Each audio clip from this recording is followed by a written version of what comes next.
Magandang araw mga idol. Ito meron tayong gagawin Toyota Vios engine refresh. Gagawin po natin dito. Ayan.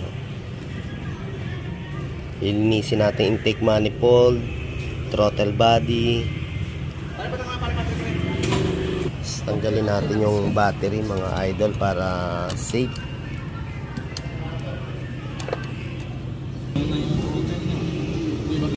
Mga pagseta na tanggal na nga natin yung pinaka intake manifold. Ang lakas na ito, no? Ha? Itong malaki na ito, niyalo mo sa ano? Linisan na ni idol. O siya no, mga paps, lilinisan din natin yan. Yan, dami ring carbon ano po. Pinaka ating throttle body. Yan. Kailangan na rin po natin linisan para sa ating engine refresh.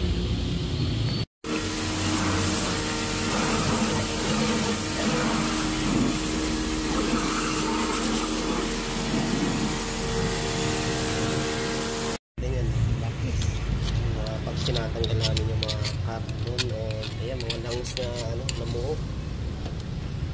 Ayan na. Ito kasi ang kailangan linisan talaga natin to. Basta nag-start ka sa 80, 100 yan, kailangan natin mapalinisan yung throttle body tsaka intake manifold. Ayun, okay mga paps, basta pag ito nililinis natin dito nga sa ating combustion mga paps. Kailangan yung lagi natin tanggalan dumi is palabas hindi po siya pwedeng pumasok doon sa loob kasi nandiyan na yung ating barbula, pwedeng kumalso yung dumi o tumukod. Kaya kung maglilinis tayo ng ganitong parts ng ating sasakyan mga idol, ingatan nga natin na yung dumi is pumasok sa loob. Kaya lang kailangan natin siya puro palabas. Gaya nung kabila, medyo nalinisan natin.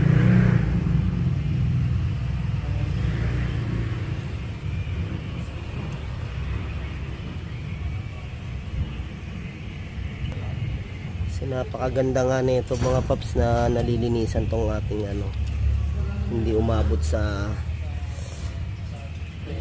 pumasok dun sa dumi, yung mga dumi po. Kaya kailangan mas maaga, mas magandang napapalinisan. Yan yung ating Toyota Vios. Yan, pagka gusto nyo magpalinis ang ganda mga paps idol, palinis ang throttle, intake manifold, hindi pa. Oo. Hindi pa. Muna.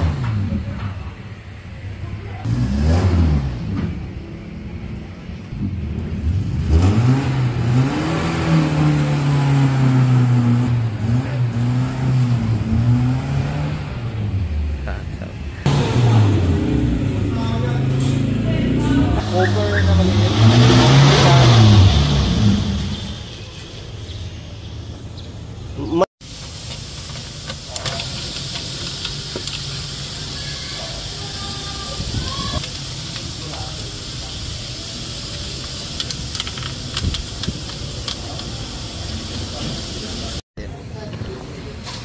Yun nga mga idol, sa katagalan pag nagtanggal tayo ng hose, may time na pwedeng papalitan na rin natin siya kasi mabibiyak.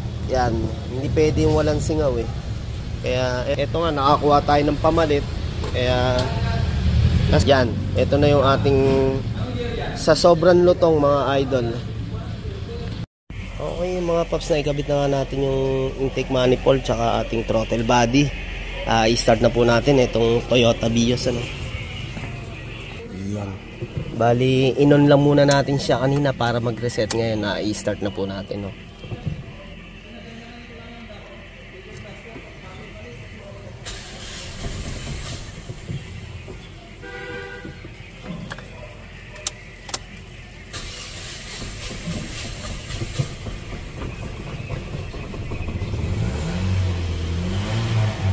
Tapos syempre mga idol, kailangan na rin natin i-relearn.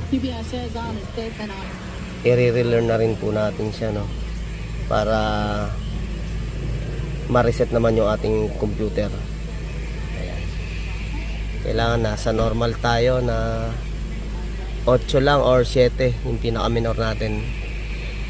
Ayan, sa ngayon, taas pa niya. Ayan mga idol. Napakatahimik ng tunog ng mga kinalito. Okay mga idol, tignan na nga natin tong ating nilinis na intake manifold at throttle body. Ayun. Saktong-sakto na yung ating RPM. Nasa 8. Ayan. Okay, kaya napakaganda ng andar ng makina mga idol. Kaya pagka halimbawa yung sasakyan nyo nag 80 to 100k mileage, ayan, linisan natin yung intake manifold at throttle body. Ceramic test, kaya hindi mo siya kita sa loob. Ganda no. Ayan, okay mga paps, dito lang po yan sa AE Car Care Services at Caloocan Garage. Dito pag old school ka, clearing din. Ayan, tapos nandyan yung ating mga vintage car. May buyer.